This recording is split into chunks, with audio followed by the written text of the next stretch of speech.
In this video, I'm going to talk about 4 phrases that really irk me. Like, they really piss me off.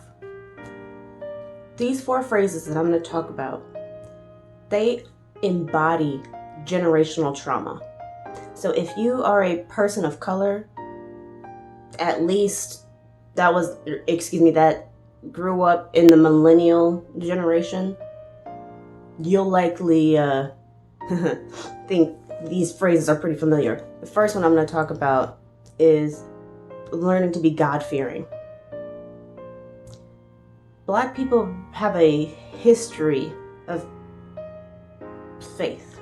That's how I'm going to choose to say it right now. Faith was that guiding light during enslavement, before that, and certainly after. While I understand that, and while I can agree that it is a terrible thing to fall into the hands of an angry God, totally believe that all day. What I also believe is that when you are training people to be God-fearing, what you're also doing is you're teaching the value of fear. So, okay, your child might listen to what you're telling them to do, not because they respect you, because they are afraid of you. And yes, I understand that survival instinct, and I know some people will hear this video or watch this video and be like, well, Courtney, if we didn't have that, that's how we survive, and you need to be fearful of God. Well, it's probably a reason why a lot of people my age have turned away from organized religion. Not that it's not serving us personally, well, I'll speak for me. Religion does not serve me. Spirituality, yes. Thinking that I need to be fearful of God in order to get me to behave or act right, that's going to do the opposite. That's going to get me to rebel. What's not so irksome is to tell me, hey, your behaviors have consequences. Choices have consequences. Not all consequences are good or pleasurable. Not all consequences are bad or negative or harmful.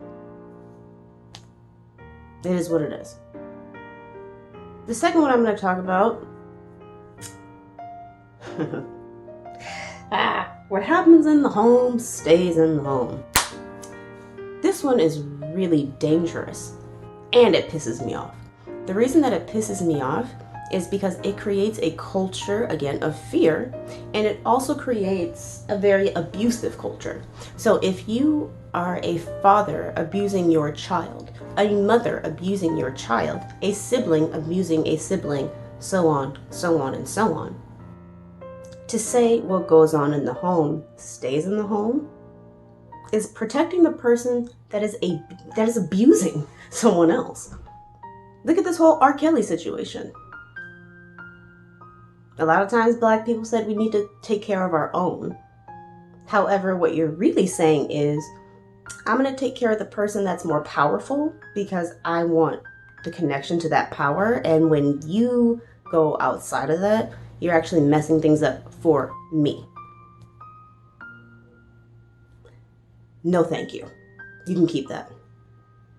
Instead, I would say, if you need help and the people inside your home are not safe people, then find the closest person that you can that is safe. If it's a neighbor, cool. A teacher, mentor, coach, cool. I am of the Black culture, so I can only speak for my own culture. This idea of what happens in the home stays in the home is dangerous. It does nothing to protect that person that is being harmed. It does nothing for them, and everything to maintain the status quo. That's not going to help anything. What it will likely do is push that person away. The person that is being harmed and abused, well, you've just now told that person you are not safe, you will not stand up for them, and that it's probably safer to be away from you out of the home. Sorry, not sorry. It's gotta go. I'm gonna move on to another one, which is sticks and stones may break your bones, but words can never hurt you. Bullshit. This one really pisses me off. Here's the problem. If I break my arm right now, I can go to the doctor. They'll set it. They can tell me 6 to 8 weeks, your shit's gonna be fixed. Cool. When it comes to those internal issues, not so much. Probably why a lot of my clients have gotten pissed at me when they ask, how long will this take? And I say, it'll take what it takes. Sticks and stones may break your bones, and wounds heal.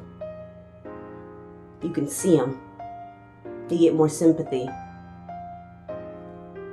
Words can absolutely hurt you. Words shape how you view yourself, how you view others, and just the world at large. So if you keep telling someone they are not worthy, or they're stupid, or they're ugly, pick one. Pick anything under the sun. I'm sure the world right now is no short of insults. When you continue to tell someone that, they're going to begin to believe it. Well, then you really can't be upset with that person when they continue to do behaviors that you've basically already given them the groundwork for. Need to check yourself, which I find is the hardest thing for people to do. So this idea that sticks and stones can break your bones, but words can never hurt you is nonsense. How about we be accountable to the words and the things that we do? Not an either or.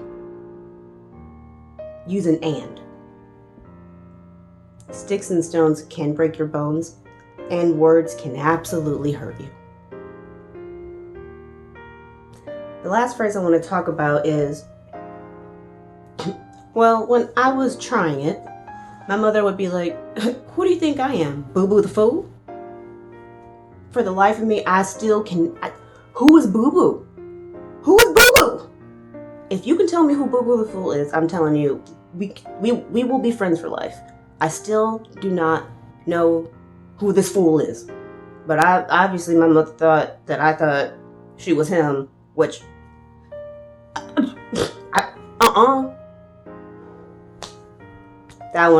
That one is probably the most important one, perhaps. Confusion. So either way, hope this video was helpful.